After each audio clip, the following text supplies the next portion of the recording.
जी, यहाँ पे बहुत सारे किसान भारतमाला में जो प्रभावित पीड़ित किसान हैं वो ये सब एकत्र हुए हैं बेनी गांव में। आखिर बात क्या है कि किसान अपना काम छोड़कर, कृषि कार्य छोड़कर सब नाराबाजी कर रहे हैं कि संघर्ष हमारा नारा है, शंखनाद हमारा नारा है, आवाज दो हम एक है। आखिर क्या कारण है?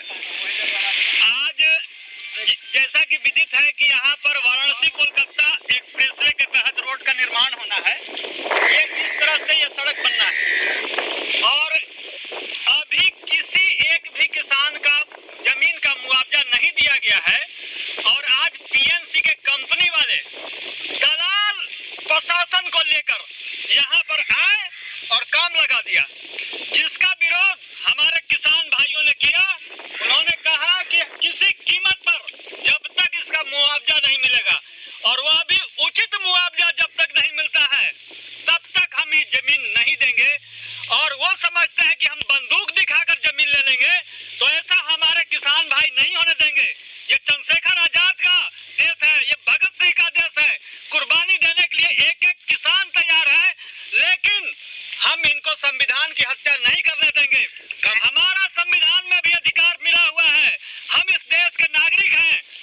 हम बिना मुआवजा के कैसे दे देंगे? बिना मुआवजा वो दलाल अधिकारी और पुलिस वाले किस आधार पे आ जाते हैं मशीन लेकर के? कंपनी वालों ने पिछले गर्मी के सीजन में तपती दोपहरिया में 1 महीना पहले भी यहाँ बेनी के जमीन में, किसानों के जमीन में ग्रेडर रगड़ा था। तब भी किसान विरोध किए थे, आंदोलन किए थे। उसके बाद भी कंपनी फिर आपके जमीनों में आ गई। तो आप लोग कंपनी को सिर्फ चेता रहे हैं आंदोलन के जरिए, लेकिन कंपनी के लोग मान नहीं रहे हैं। तो इस परिस्थिति में आप लोग कौन से कदम उठाएंगे? हमारा जो संवैधानिक अधिकार है, हम धरना देंगे, प्रदर्शन देंगे, हम उनके गाड़ी के नीचे सो जाएंगे, पूरे परिवार के साथ सो जाएंगे, लेकिन देखेंगे कि उसके बाद उनका क्या होता है।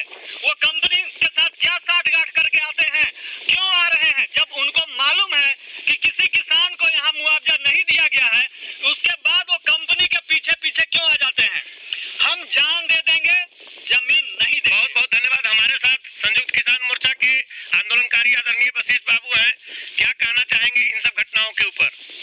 ये सब घटनाओं के ऊपर मैं तो यही कहना चाहूँगा कि ज़मीन हमारी है और जबरन ज़मीन को लूटना चाह रहा है, कब्जा करके रोड बनाना चाह रहा है। तो हम तो किसी भी मूल्य पर बिना मुआवजा लिए हुए हम तो ज़मीन देंगे नहीं। और इसके लिए हमें जो भी कुर्बानी देनी होगी हम वो कुर्बानी देने को तैयार हैं। इस चैनल के जरिए आप किसानों की क्या मांग है? इस चैनल के जरिए हम मांग करते हैं कि जिन किसानों की बकास जमीन है, जिन किसानों की गैर मंजूरा मालिक जमीन है, जिसका तुमने अभी तक नोटिस नहीं दिया है, उसका तुम नोटिस दो, उन लोगों का भुगतान करो। रैयत जो रैयतीकरण जिसका जमीन है उसका तुम भुगतान करो। और जब तक तुम भुगतान नहीं करते हो तो तुम्हारा कोई अधिकार नहीं बनता है कि उसके जमीन पर चढ़ने का। और तुम बाजबरन एक बार पहले भी, 1 महीना पहले भी तुमने ग्रेडर लगा करके जमीन को प्लेन करवाया और फिर आज उसी उद्देश्य से तुम पहुंचा था।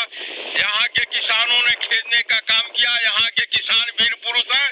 मैं इस गांव के किसानों को धन्यवाद देना चाहता हूँ और मैं कहना चाहूँगा कि अगली लड़ाई इसी धरती से होना चाहिए, इसी गांव से होना चाहिए। 16 तारीख को हम किसान यहाँ मिल करके फिर बैठक करेंगे और यह निर्णय लेंगे कि अगला कदम हम लोग को क्या होगा। और जहाँ भी कंपनी वाला काम लगाए हम आंदोलन उसी जगह से प्रारंभ करेंगे और आंदोलन के बल पर उसे हम हटाने का काम करेंगे। बहुत बहुत धन्यवाद। हमारे साथ किसान हैं बेनी के, आप क्या कहना चाहेंगे?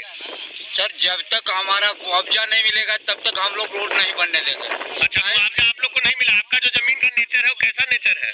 मालिक और मंजूरा साबित किया है। तो मालिक मंजूरा का तो सरकार आपका मान ही नहीं रही कि आपको रैयत ही नहीं मान रही है। तो आपको रैयत नहीं मान रही है तो हमारे पास कागजात है, उस कागजात को देखें और रैयत लायक है या नहीं, और नहीं है तो लिख के दे हमको, हम आगे अपनी कार्रवाई करेंगे।